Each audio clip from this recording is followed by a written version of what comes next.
Polling day సందర్భంగా ఈవీఎంలను ధ్వంసం చేసిన కేసుకు సంబంధించి పిన్నెల్లి బెయిల్ పిటిషన్పై తీర్పును రిజర్వ్ చేసింది కోర్టు. తీర్పు వచ్చే వరకు మధ్యంతర ఉత్తర్వులను పొడిగించారు. అరెస్టు చేయొద్దంటూ గతంలో మధ్యంతర ఉత్తర్వులను జారీ చేసిన సంగతి తెలిసిందే.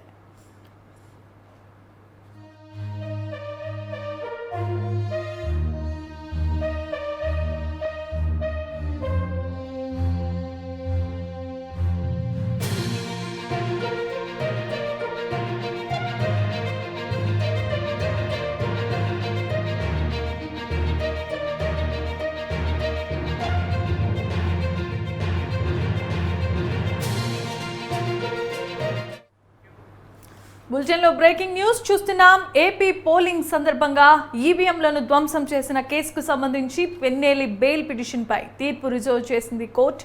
తీర్పు వచ్చే వరకు మధ్యంతర ఉత్తర్వులు పొడిగించారు.